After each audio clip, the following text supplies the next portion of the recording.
मला एकट्या भेटलेले नाहीत, त्यामुळे त्यांना मी खरं विचारणार आहे नेमकं काय आहे. अच्छा, ते तुम्हाला तरी लवकरात लवकर कळो. आणि खरं तर आत्ताच सकाळी आज संजय राऊत यांची पत्रपरिषद झाली नेहमीप्रमाणे, आणि त्यामध्ये त्यांनी असं म्हटलं की ही दोघं एक येणार आणि आल्यावर ते कशाला सत्तेतच जातील असं तुम्हाला का वाटतं? ते दूरही होतील, महाविकास आघाडीतही येतील असं त्यांचं म्हणणं आहे. अजित पवार, अजितदादा हे महाविकास आघाडी बरोबर येतील असं त्यांच्या बोलण्यावरून दिसलं. पण असं खरंच होऊ शकतं का? हे फारसं काही लॉजिकला पटण्यासारखं वाटत नाहीये. पण तुम्हाला काय वाटतं आणि काँग्रेसची यावर काय भूमिका आहे?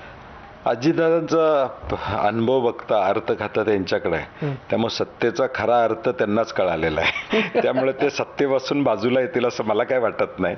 तसं झालं तर स्वागतच आहे आमचं. ते जर आले महाविकास आघाडी तर निश्चितपणे महाविकास आघाडी मजबूत होईल, त्याचा तो विषय नाही. परंतु मला नाही वाटत की आता 4 वर्षाची सत्ता शिल्लक आहे अजून, ती सत्ता सोडून विरोधी पक्षात बसण्याची मानसिकता दादांची आज असेल असं मला वाटत नाही. परंतु पुण्यात आणि पिंपरी चिंचवडमध्ये भाजपनं त्यांचा केलेला अपमान आणि त्यांच्यावर केलेली वक्तव्य पाहता स्वाभिमानी अजितदादांनी निर्णय घ्यायला हरकत नाही. वर्षा गायकवाडांवर कारवाईची मागणी केली आहे भाई जगतापांनी, तुम्ही सहमत आहात का? नाही, मला वाटतं वर्षा गायकवाडांनी सगळ्यांना बरोबर घेऊन ही निवडणूक लढवण्याचा प्रयत्न केला. मी परवा आमचे पराभूत उमेदवारांची बैठक घेतली, त्यावेळी त्यांना सांगितलं यशाचे अनेक मालक असतात. जर 50 सीट निवडून आले असत्यात, सगळ्यांनी माझा वाहवा केला असता, बंटी पाटलांच्यामुळे झालं. परंतु अपयशाला देखील आपणच जबाबदार आहे असं मी स्वतः सांगितले. मी जबाबदारी अपयश, त्यामुळं यश मिळालं नाही म्हणून नेतृत्व अपयशी असं म्हणणं चुकीचं आहे. कारण की शेवटी हे यश कशा पद्धतीनं भाजपनं मिळवलेलं आहे. भाजपला सुद्धा 110 जागा मिळवायच्या होत्या, त्यांना एकनाथ शिंदेना बरोबर घ्यायचंच नव्हतं BMC मध्ये, म्हणून सुप्रीम कोर्टाच्या तारखा पुढे जात आहेत. आता जर 110 जागा आल्या असत्या, बहुमत स्पष्ट मिळालं असतं भाजपला, तर एकनाथ शिंदेच्या विना महापालिकेत सत्ता आणणं हाच उद्देश भाजपचा मुळात पहिल्यापासून होता.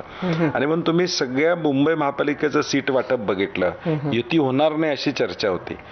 तर पहाटे 7:30ला रवींद्र चव्हाणांनी नागपूर अधिवेशनात प्रेस कॉन्फरन्स घेतली. म्हणजे एवढ्या सकाळी प्रेस कॉन्फरन्स झालेल्या नागपूरमध्ये तर आम्ही बघितलेलं नाही. 7:30ला घेऊन कुठल्याही परिस्थितीत युती होणार असं जाहीर केलं. याचा अर्थ काय की युती करणं भाग पडलं. त्यामुळे त्यांच्याबरोबर लढाई करताना काँग्रेस, मुंबई काँग्रेसले सगळे नेते, वर्षाताई असतील, असलम असतील, अमीन पटेल असतील, नसीमबाई असतील, भाई जगताप असतील, हंडोरेजी असतील, किंवा अनेक सगळे नेते, सचिन सावंत आहेत आमचे, या सगळ्यांनी चांगली फाईट दिली असं म्हणावं लागेल. ठीक आहे, आता पक्षात वाटतं की हे अपयशाचं कुणाला तर जाऊ दे, परंतु नवीन येणारा माणूस काय करणार आहे ह्यालाही महत्त्व राहतं. त्यामुळं मला वाटत नाही की वर्षाताईंनी प्रयत्न केले नाहीत वगैरे म्हणणं संयुक्तिक नाही. त्यांनी ताकदीनं प्रयत्न केले आणि भाई जगतापांच्या सकट सगळ्यांनी त्यांना सहकार्य केलं.